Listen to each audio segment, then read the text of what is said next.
السلام عليكم خياتي، كي راكم دايرين؟ نتمنى ان شاء الله تكونوا كامل بخير. نتمنى ان شاء الله فيديو نهار اليوم يلقاكم باحسن الاحوال يا رب. اليوم ان شاء الله غادي نشارككم وصفه رائعه بنينه خفيفه ظريفه توالم جميع المناسبات. تبغي تروحي تحمدي بها تروحي بها لداركم بما ان اليوم مثل عطله، كذلك تبغي تقلعي بها حشمه، ما عليك غير جربي هذه الوصفه. ودام نشوف فيديو نهار اليوم ونشوفوا وصفه نهار اليوم. نقول لكم البنات ما تنسوش الصلاه والسلام على رسول الله. اول حاجه نبداو بها بسم الله على بركه الله بالمقادير وطريقه التحضير. شنو نحتاجو في هذه الوصفه؟ عندنا 500 غرام تاع زبده طريه، عندنا كاس تاع سكر ناعم، كاس تاع كاكاو، كاس تاع نشا اللي هي مايزينا، زوج حبات بيض كاملين مع زوج صفار تاع بيض، وكذلك بطبيعه الحال نحتاجو الطحين وكيس خميره الحلويات. نروحو دروك لطريقه التحضير. نجيبو الزبده تاعنا، نضيفو لها الكاس تاع سكر ناعم، نضيفو لها زوج حبات بيض يكونوا كاملين معاهم زوج صفار، وكذلك شنو غادي نديرو في هذه المرحله؟ غادي نقطبو نزيدو تاني كاس تاع الكاكاو اللي غادي يعطيها بنه شابه. انا في هذه المرحله تبغي تضيفي عطر الكراميل لكن الاختيار. غادي نخلطوا جميع المقادير جيدا حتى نتحصلوا على قوام يكون كريمي كما كتشوفوا.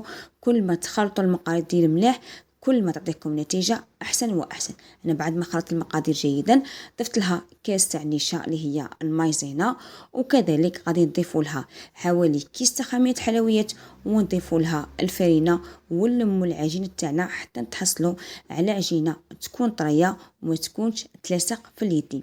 هذه العجينه تاع الصابلي عجينه رائعه تقدروا تعتمدوها لاي وصفه تاع لي صابلي.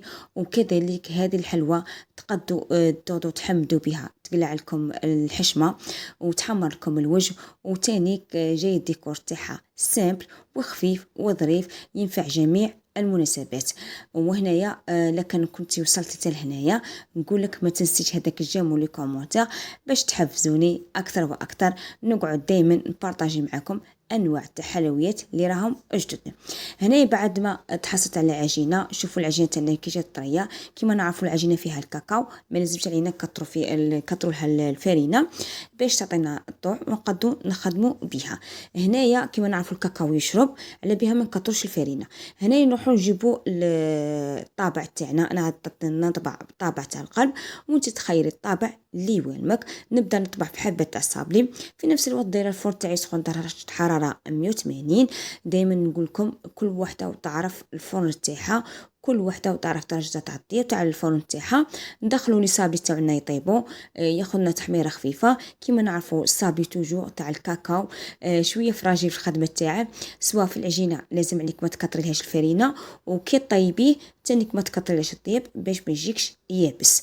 غادي ندخلها نكمل بهذه الطريقه، نكمل نطبع كامل حبات وندخلهم يطيبوا. في ذاك الوقت اللي يطيبوا نروحوا نحضروا مع بعض الكريمه اللي غادي نديروها للصابلي تاعنا. بالنسبه للكريمه شنو نحتاجو؟ عندنا 300 غرام تاع زبده اوبلين، عندنا 3 مغارف كبار حتى 4 مغارف كبار تاع سكر ناعم، ونحتاجو 3 مغارف كبار تاع كريم شانتي غبره. وبالنسبه باش نعطوها عطر بنين وحاجه شابه وبنينه وكاع نضيفوا لها حوالي 2 مغارف كبار تاع كراميل. انا استعملت تاع اوبتيلا، صدقوني جايه بنينه وثقيله. انا ما نشدي في الاشهار بصح تلمو عجبتني. نحاول انني نشارك المنتوجات اللي تعاون الاخوات تاوعي سيتو لي خدموا الطلبيات، المنتوجات اللي تعاونهم في الخدمه. واش غادي نديرو؟ غادي نروحوا نخلطوا المقادير جيدا حتى تحصلوا على خليط يكون كريمي، ونتحصلوا على كريمه الزبده تكون خفيفه. كل ما تخلطيها مليح كل ما تعطيك نتيجة شابة وكل ما تجيك بنينة وخفيفة. هنا بالنسبة للأخوات اللي مش متوفرة عندهم زبدة أوبلين يقدروا يستعملوا أي نوعية يفضلوها. هنا نبدأ نلصق الجاتو تاعي حبه مع حبه. انا على بها نستعمل زبده اوبلين باسكو هي جايه فيها بنه لافاني وتجيني خفيفه في كريمه الزبده. هنا نلصقوا حبه تاع صابلي حبه مع حبه. في نفس الوقت اني دايره كميه من الشوكولا بالحليب تذوب فوق حمام مائي باش نقلاصو بها الكاطو تاعنا. غادي نلصق بهذه الطريقه، نلصق كامل حبات ومن بعد نتلاقوا مع بعض باش نقلاصوا الحلوى تاعنا. قدامنا نقلاصوا الحلوى تاعنا لازم علينا كي تلصقوا لي صابلي تاعنا نخلوهم اوما واحد 10 دقائق في الثلاجه باش هذاك الكريمه تشد روحها مليح مع الصابلي، باش كي نبغوا نقلاصوا الحلوى تاعنا ما تغبناش بزاف في الخدمه. انا غادي نكمل بهذه الطريقه، نكمل كامل حبات ونولوا مع بعض باش نقلاصوا الحلوى تاعنا. ولكن وصلت حتى هذا المقطع وما درتيش ليجيم، نقول لك هو ديري لي جيم وكومونتير وكملي الوصفه معنا.